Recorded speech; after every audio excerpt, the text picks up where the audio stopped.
At most, medium tanks are the backbone of a team.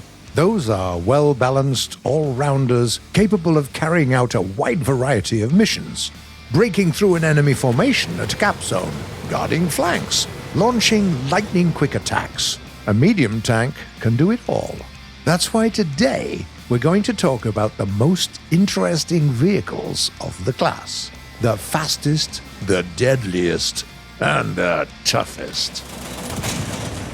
Let's start with the Panther A. This German cat has really good armor, with the front of its hull easily brushing off shells coming from most light or medium tanks. At the same time, this Panther has no problem penetrating enemies' defenses on its own. When you fire its 75mm cannon loaded with APC-BC rounds, it's game over for even the most well-armored opponents. You have to be wary of the tank's weaknesses, though.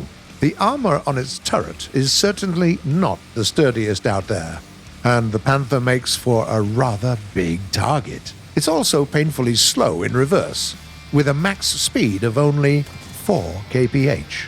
There's no darting back to cover on this one.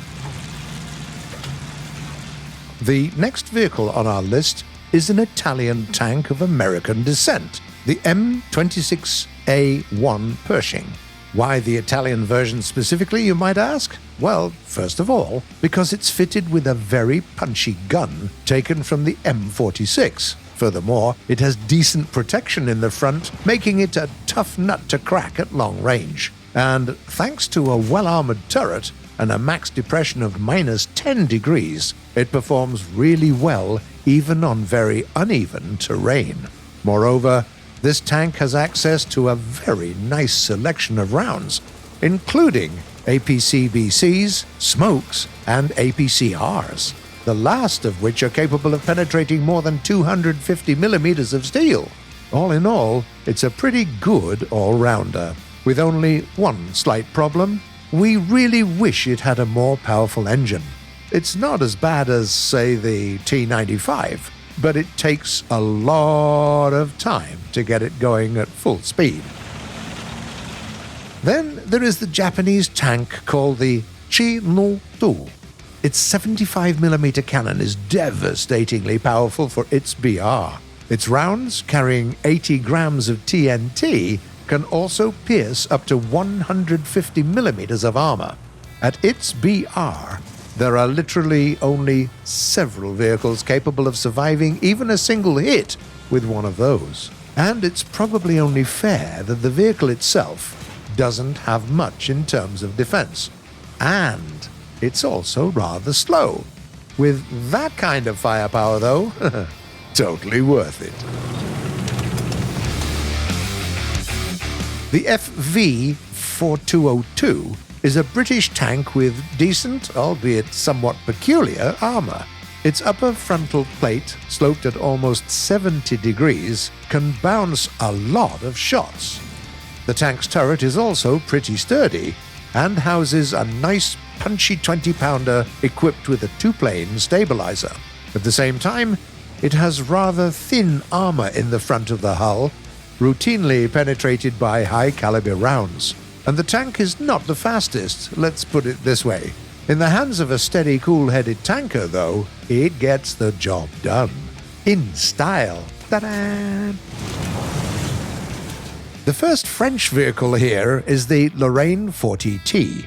It has a lot going for it. A 100mm cannon, ammo with nice penetration rates, a drum autoloader with 7 shots, and exceptional mobility. Thanks to a weight-to-power ratio of 21 horsepower per ton, this French tracked warrior is almost flying around the battlefield, going even faster than some light tanks. What's the catch then?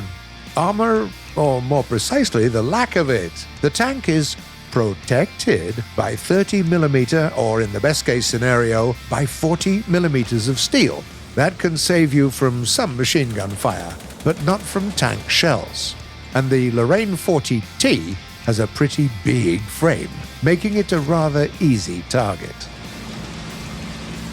Another medium tank that has to be on the list is the Soviet T-44-100. First, its UFP can stop most shells fired by World War II-era guns. Second, its excellent mobility allows the tank to perform really well both on the front line and in the flanks. Third, its D-10T gun gives you a lot of firepower to play with, without sacrificing penetration capabilities or its firing rate. The tank still has some flaws, obviously. Its UFP, however sturdy it may be, can still be pierced by modern guns, and it takes the gun quite a while to stop wobbling and bouncing after an abrupt stop, so brake smoothly. Finally, we simply have to mention the one and only T-34-85. This is a quintessential medium tank. It has mobility, a bouncy enough armor, and a quick-firing gun with powerful shells, and 0 critical flaws. It doesn't mean that you don't have to put in work, though. If you're not angling your armor, it can be penetrated by almost anyone, and your gun has a very limited depression of -5 degrees. But if you learn to work around those shortcomings, the T-34-85 will prove time and again that it's a highly versatile tank that can excel in any kind of situation. What medium tanks are your favorites? Please go on, tell us in the comments below, and see you in battle.